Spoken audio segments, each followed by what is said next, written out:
इयम् आकाशवाणी सम्प्रति वार्ताः श्रूयन्ताम् प्रवाचिका निधि तिवारी।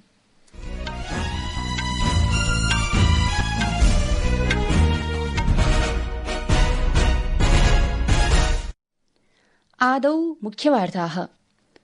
प्रधानमन्त्री नरेन्द्र मोदी अद्य मध्यप्रदेशस्य खजुराहो स्थले केन बेतवा राष्ट्रिय नदी संयोजन परियोजनायाः शिलान्यासं स्थापितवान्।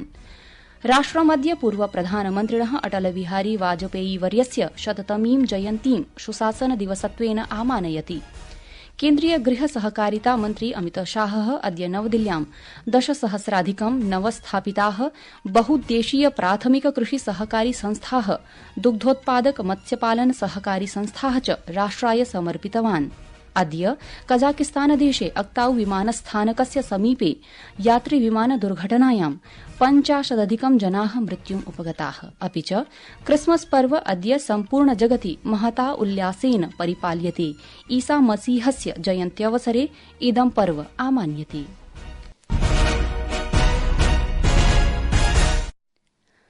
अथ वार्ताः विस्तरेण।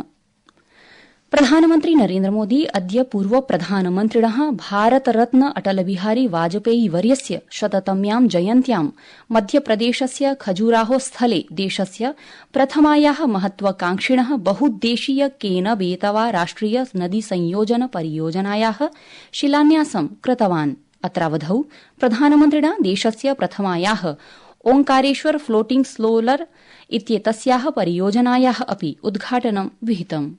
इस एक वर्ष में एमपी में विकास को एक नई गति मिली है। आज भी यहां हजारों करोड़ रुपए की विकास परियोजनाओं की शुरुआत हुई है। आज ऐतिहासिक केन बेतवा लिंक परियोजना का, दौधन बांध का, ओमकारेश्वर फ्लोटिंग सोलर प्लांट उसका भी लोकार्पण हुआ है। अत्रावसरे 53,000,000 संख्यकानाम् अटल ग्राम सुशासन भवनानां भूमिपूजनमपि प्रधानमन्त्री अकरोत्। श्रीमोदी वाजपेयी वर्यस्य स्मृतौ एकां प्रैषचीटिकां मुद्रामपि प्रकाशितवान्। अत्रावसरे प्रधानमन्त्री प्रोक्तवान् यत् भारतीय जनता पार्टीति दलाय सुशासनं केवलम् एकदिवसीय समायोजनं नास्ति, अपितु प्रशासनस्य अभिज्ञानं वर्तते। पूर्व प्रधानमन्त्रिणः अटल बिहारी वाजपेयी वर्यस्य स्मृतयः विनिमयीकृत्य श्रीमोदी न्यगादीत् यत् अटलवर्यः सुशासनस्य उत्तमसेवायाः च प्रेरणास्रोतः अस्तीति।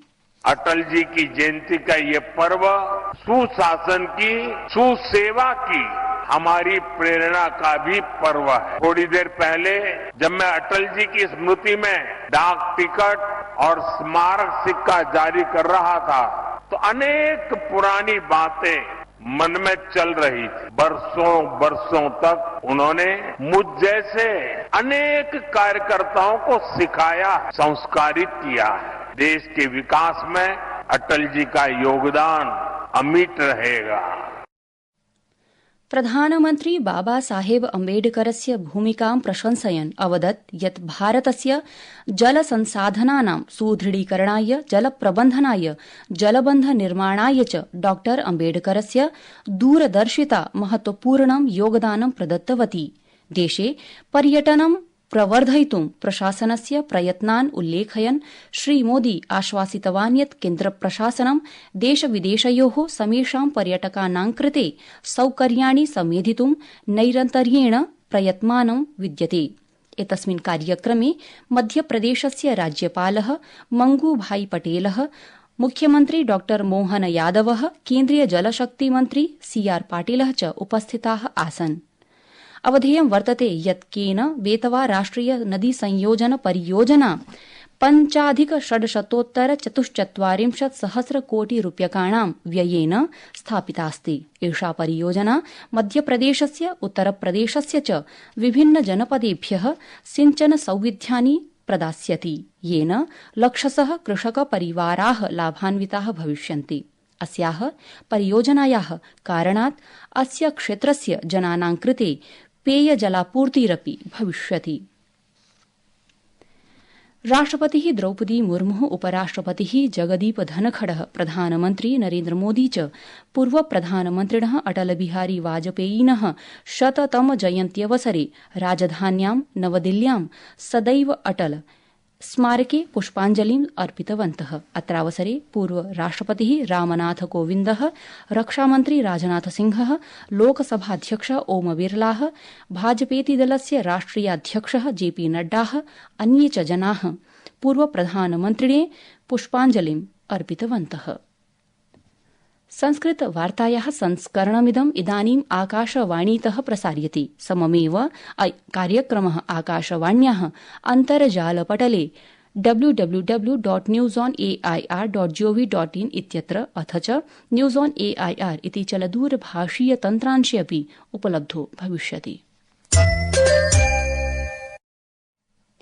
केन्द्रीय गृह सहकारिता मन्त्री अमित शाहः अद्य नवदिल्ल्यां 10,000,000 नवस्थापिताः बहुद्देशीय प्राथमिक कृषि सहकारी संस्थाः, दुग्धोत्पादक मत्स्यपालन सहकारी संस्थाः च राष्ट्राय समर्पितवान्। असौ राष्ट्रिय सहकारिता सम्मेलनस्य समये नवसंघटित सहकारिता समितये पञ्जीकरण प्रमाणपत्राणि रूपे किसान क्रेडिट कार्ड, माइक्रो एटीएम इत्येतानि च वितरितवान्। एतैः वित्तीयपत्रैः पञ्चायतेषु ऋणसुविधाः, वित्तीय समावेशं च वर्धिष्यति।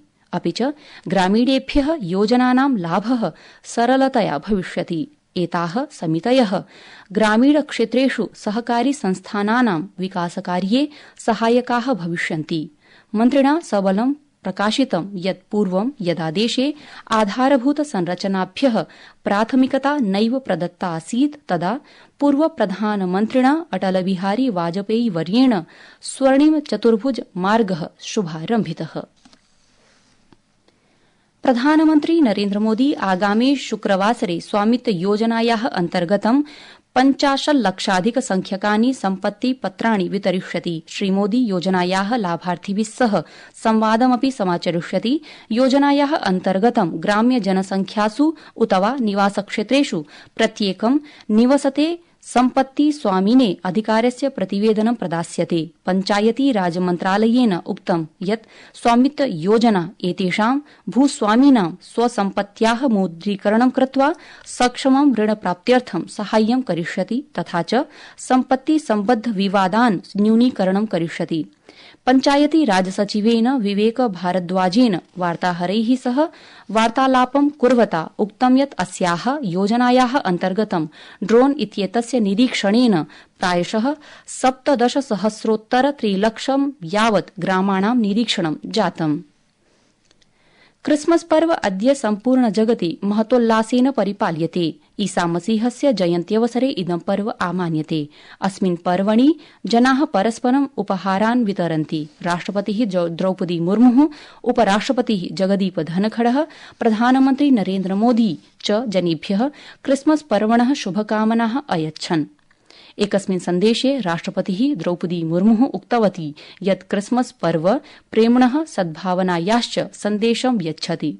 उपराष्ट्रपतिना उक्तं यत् इदं पर्व सद्भावं, सहानुभूतिं, क्षमां च स्मारयति। अत्रावसरे प्रधानमन्त्री नरेन्द्रमोदी अवोचत् यत् पर्वाणां ऋतुः समेभ्यः प्रसन्नतां, शान्तिं, समृद्धिं च यच्छेत् इति।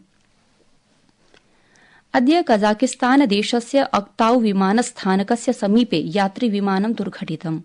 50,000 जनाः मृत्युं सम्प्राप्तवन्तः। अजरबैजान विमानसेवायाः विमानम् अजरबैजान देशस्य बाकूतः रूसदेशस्य ग्रोजनीं नगरं प्रति गच्छदासीत्। 67 यात्रिणः, चालकदलस्य च 5 सदस्याः च विमाने आरूढाः आसन्। कुञ्झटिकायाः कारणेन विमानस्य मार्गः परिवर्तितः। कजाकिस्तान देशस्य स्वास्थ्यमन्त्रिणा अकमारल अल्नाजारोवा इत्यनेन उक्तं यत् प्रारम्भिक प्राप्त प्रतिवेदनेषु दुर्घटनायां 6 जनाः जीविताः आसन्, येषां स्थितिः गभीरा वर्तते। अन्ते च मुख्यवार्ताः पुनरेकवारम्। प्रधानमन्त्री नरेन्द्रमोदी अद्य मध्यप्रदेशस्य खजुराहोस्थले केन बेतवा राष्ट्रिय नदी संयोजन परियोजनायाः शिलान्यासं स्थापितवान्। अद्य सम्पूर्ण देशे क्रिसमस पर्व इति उल्लासेन परिपाल्यते इति वार्ताः।